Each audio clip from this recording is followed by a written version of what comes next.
Assalamualaikum warahmatullahi wabarakatuh. SM News kembali hadir menjumpai Anda.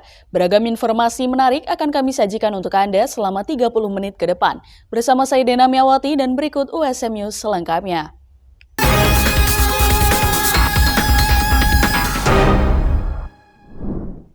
Bicara mengenai akreditasi unggul yang diraih perguruan tinggi, saat ini banyak perguruan tinggi swasta yang telah meraih akreditasi unggul, salah satunya USM. Bagaimanakah tanggapan praktisi USM mengenai hal ini? Berikut liputannya untuk Anda. Setiap tahun, ratusan ribu siswa berlomba-lomba mengikuti UTBK atau ujian tulis berbasis komputer demi lolos masuk dalam perguruan tinggi negeri PTN impiannya. Pada tahun 2025 ini, meski banyak jalur lain seperti SNBP seleksi nasional berdasarkan prestasi dan jalur mandiri, UTBK tetap menjadi jalur yang paling kompetitif dan ditunggu-tunggu. Banyak orang beranggapan lolos PTN adalah suatu kebanggaan karena akan dianggap pintar di lingkungannya. Praktisi USM Dr. Erwin Erlangga SPD MPD, fenomena tersebut tak jauh dari pandangan pemikiran yang sudah ada sejak dulu. Menurutnya, seiring perkembangan zaman PTS dan PTN mulai menjejaki kedudukan yang hampir sama dalam berbagai aspek. Tetapi dengan seiring perkembangan waktu, sekarang PTN dan PTS itu kan sekarang sudah sama untuk proses akreditasinya. Jadi sama-sama unggul. Misalnya USM sendiri sekarang sudah unggul ya. Jadi untuk pandangan bahwa sekarang ini PTN ini adalah jalur prestasi adalah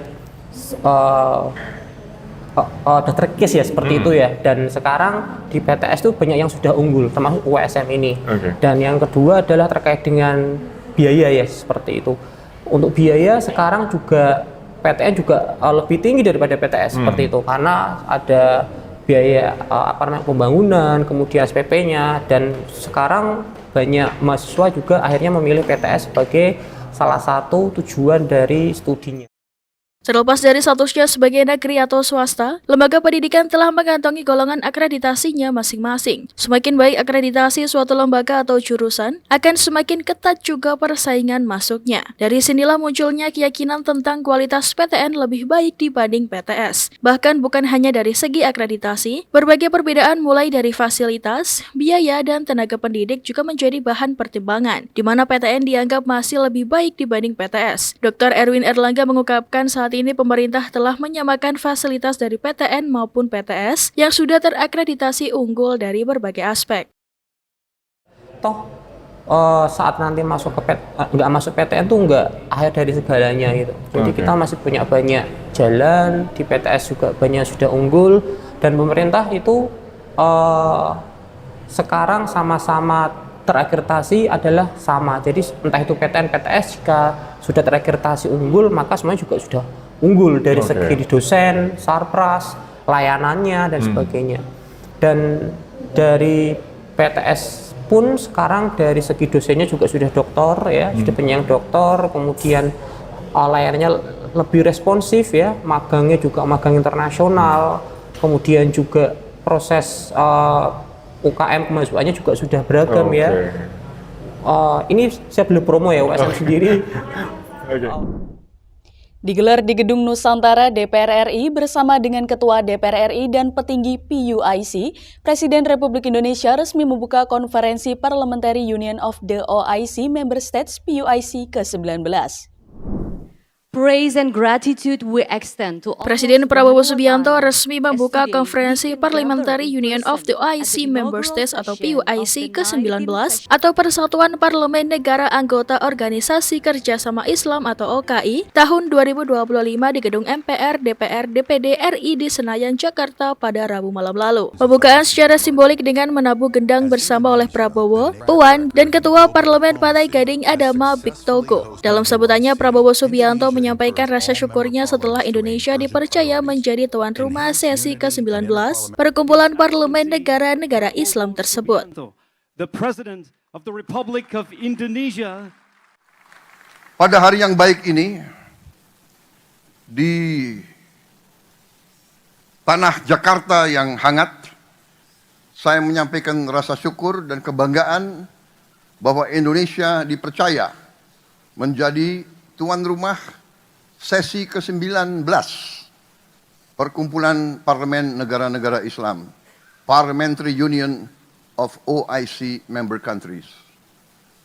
Sekaligus merayakan peringatan 25 tahun berdirinya organisasi ini.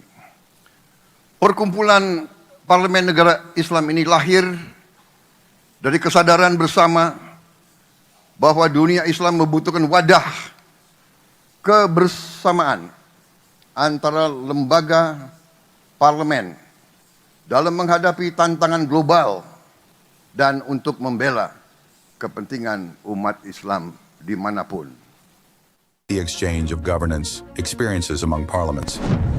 Strengthen efforts on key issues, especially Palestine and Muslim. DPR RI mendapat kepercayaan menjadi tuan rumah penyelenggaraan sidang parlemen OKI yang akan berlangsung pada 12 hingga 15 Mei 2025. Forum ini dihadiri oleh para ketua dan anggota parlemen dari negara-negara anggota PUIC serta sejumlah negara organisasi pengamat. Prabowo Subianto menambahkan catatan Islam terdahulu bukan hanya sumber sejarah, tetapi juga sumber nilai dan sumber inspirasi bagi tantangan yang kita hadapi saat ini. Sebelum saya tiba di forum, saya mengajak kita semua merenungkan kisah dan keteladanan para tokoh besar dalam sejarah Islam. Kisah-kisah mereka bukan hanya catatan sejarah, tetapi sumber nilai dan sumber inspirasi yang sangat relevan bagi tantangan yang kita hadapi hari-hari ini. Kita bisa belajar dari keberanian mereka, keteguhan mereka, kecerdasan mereka dalam membela kebenaran dan keberhasilan mereka dalam membangun peradaban. Pada malam hari ini, hari Rabu 14 Mei 2025, saya Prabowo Subianto, Presiden Republik Indonesia, membuka the 19th session of the Conference of the Parliamentary Union of OIC Member States, PUIC, and related meetings. Thank you very much.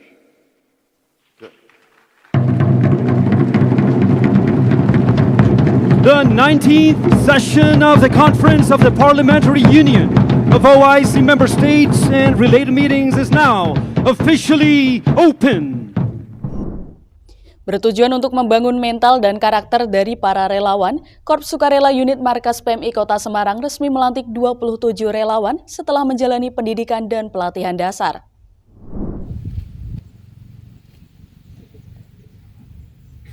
Sebanyak 27 relawan yang tergabung dalam Korps Sukarela KSR Unit Markas PMI Kota Semarang resmi dilantik usai menjalani pendidikan dan pelatihan dasar atau Dikelatsar selama kurang lebih 3 bulan. Pelantikan digelar di halaman Balai Desa Gonoharjo, Kecamatan Limbangan, Kabupaten Kendal baru-baru ini. Hadir dalam pelantikan tersebut Ketua PMI Kota Semarang Dr. Awal Prasetyo MKes, pengurus dan relawan PMI Kota Semarang, serta tamu undangan dari berbagai kota seperti Surabaya, Jakarta, dan lain-lain. Dr. Awal Prasetyo MKes mengungkapkan latihan dasar tersebut merupakan langkah awal bagi anggota KSR agar semakin profesional ke depannya.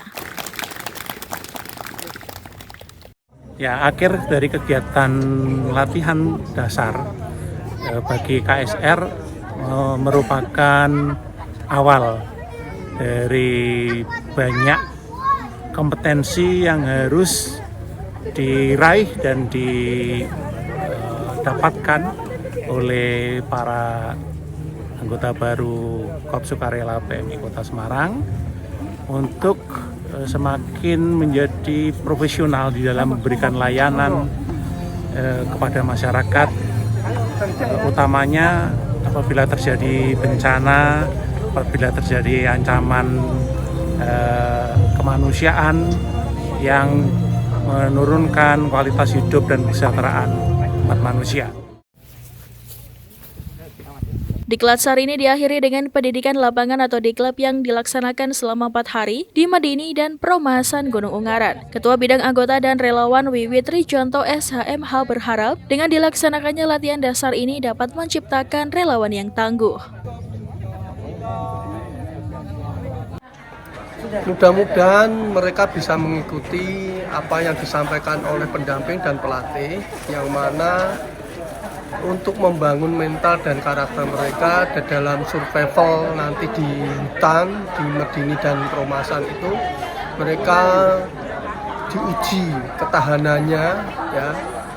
Dan keinginan dari pengurus adalah menciptakan benar-benar relawan yang tangguh dalam hal ini untuk membantu masyarakat di Kota Semarang.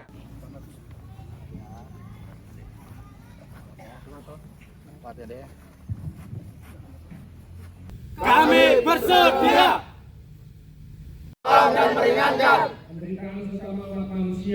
penderitaan sesama umat manusia sesuai prinsip dasar. SMA Negeri 8 Kota Semarang terus menunjukkan komitmennya sebagai pelopor sekolah ramah lingkungan. Dengan memasang panel surya sebagai sumber listrik alternatif, sekolah ini tak hanya berhasil menghemat energi, tetapi juga meraih prestasi tingkat nasional.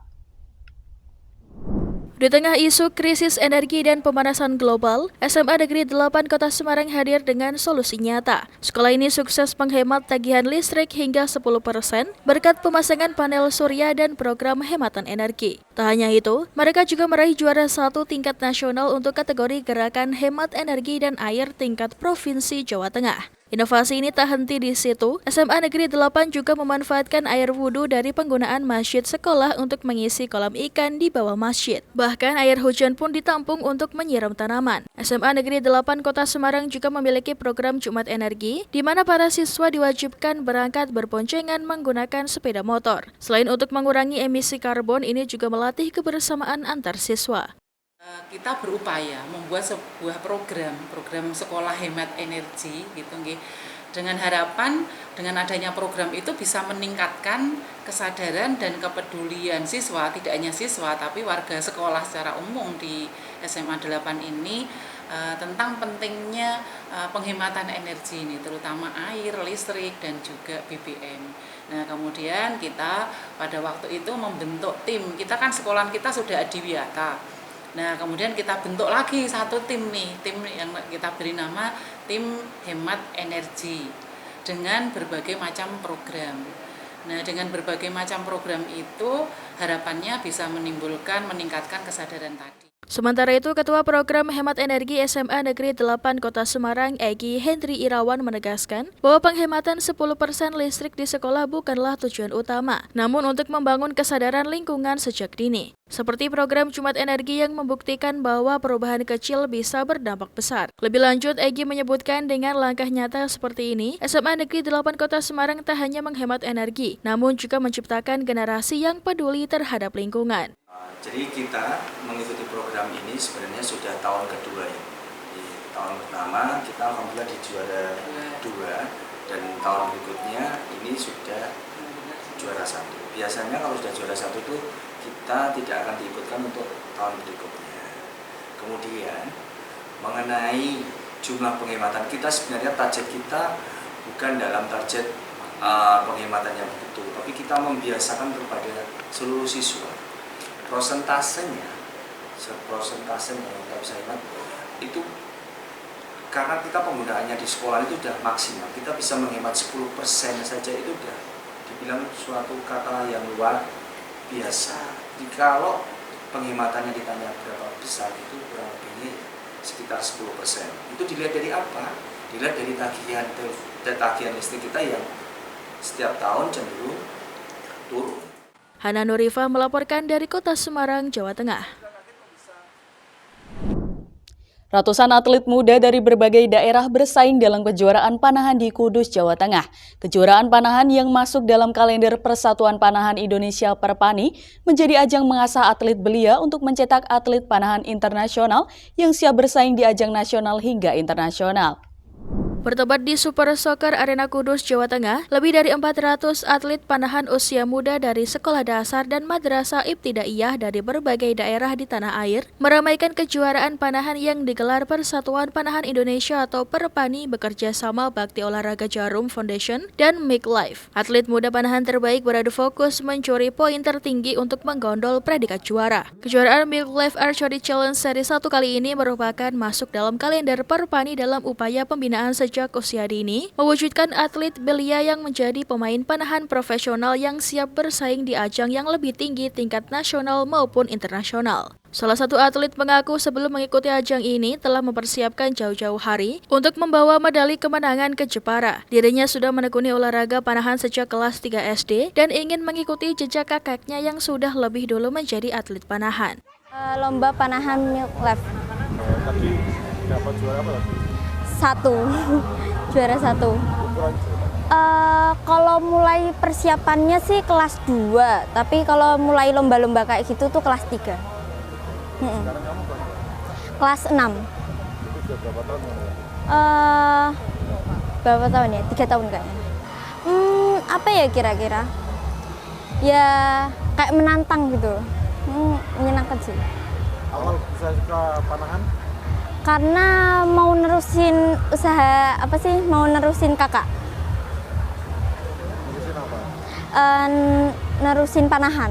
Momen ini sebagai persiapan jelang Kejurnas Panahan Junior yang rencananya digelar di Kudus pada akhir Juni 2025 mendatang. Perpani juga menekankan sejauh ini Jawa Tengah memang masih menjadi gudang atlet panahan pada Timnas Panahan, sehingga pembinaan sejak dini di Jawa Tengah terus digenjot. Harapannya dengan dimulai dari usia dini kita bisa mendapatkan bibit-bibit untuk Indonesia masa depan.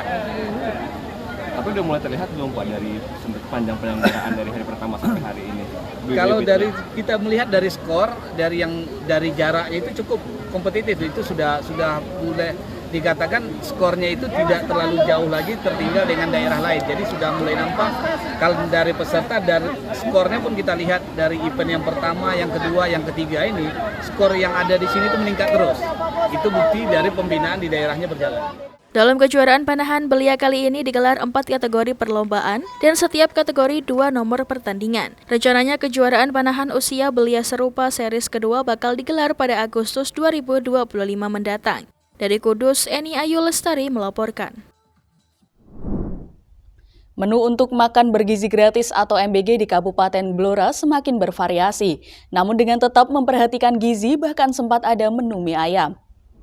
Kepala Satuan Pelayanan Pemenuhan Gizi atau SPPG Blora, Artika Dianita menyebut, menu mie ayam merupakan bentuk variasi bahkan belum pernah dilakukan sebelumnya. Mie ayam dan mie pangsit dijadikan menu bervariasi, lantaran mie sebagai pengganti karbohidrat. Untuk sayur tetap ada, yakni pakai sawi rebus dan toge rebus, sementara untuk kebutuhan protein diberikan ayam kecap, kuah, dan bakso. Tak hanya itu, siswa juga bisa memesan menu, namun nanti akan tetap dipertimbangkan apakah sesuai atau tidak. Misalnya, siswa pernah pesan ayam geprek. Belakangan, siswa juga memesan sayur yang hijau seperti bayam dan kangkung. Namun masih kesulitan diterapkan lantaran pihaknya masih kesulitan jenis sayuran hijau. Lantaran itu, SPPG Blora kerap memilih sayuran lain seperti wortel, buncis, kol, brokoli, sawi putih, hingga sawi hijau. Sejauh ini menu yang disajikan selalu habis, ompreng selalu habis gak bisa saat dikembalikan. Menu-menu yang disajikan selalu melewati proses pengecekan gizi oleh tim gizi, bahkan selalu ada takaran.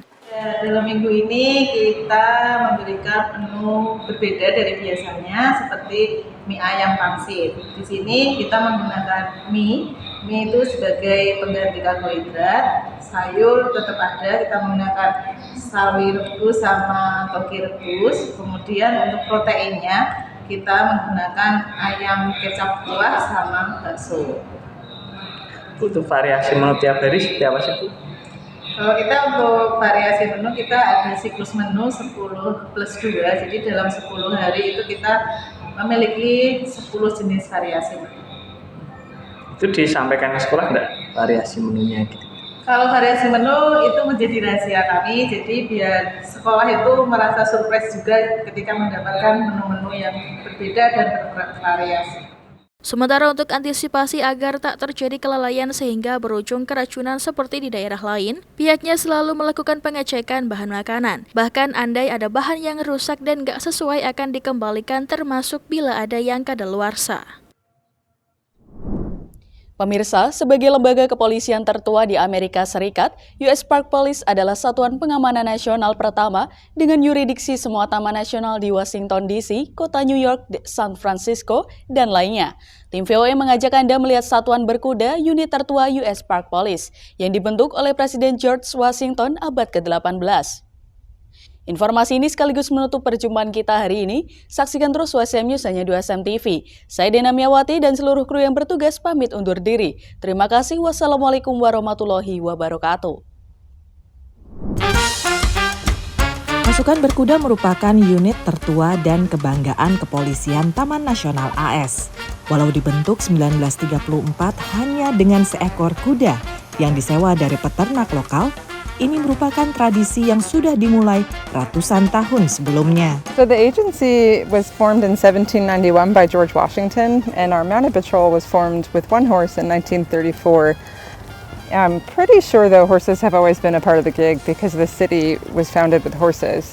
Pada 1976, dalam rangka merayakan proklamasi kemerdekaan Amerika Serikat ke-200, sejumlah istal polisi Taman Nasional dibangun sementara di lapangan National Mall.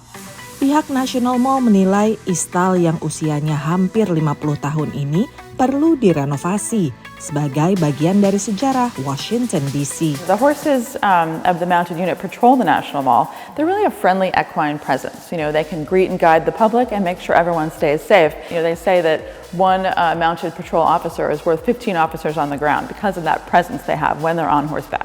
Istal-istal baru yang modern dibangun berkat sumbangan warga dan kelompok. Ini juga berfungsi sebagai pelatihan dan pusat pendidikan. Menurut Anna, bekerja dengan kuda mirip dengan bekerja dengan manusia. So what's special about having a horse as your partner? They have their own personality and you develop a bond with them that's like no other, and the more you work on that bond, the better they behave for you. Layaknya menamai anak, Anna memilih nama khusus bagi kudanya, Sybil. And so I was looking for a great name that was tied to history, American history, but represented a strong female. And I found the story of Sybil Ludington. Sybil Ludington is from upstate New York. She was about 16 years old and she rode 40 miles through the night over to Connecticut and back, warning that the British were coming. And so she's celebrated as a war heroine. Ini pekerjaan impiannya, keliling alun-alun nasional ibu kota bersama teman kepercayaan. Bertemu orang dari berbagai bangsa yang biasanya selalu tersenyum melihat mereka. Dari Washington DC, VOA.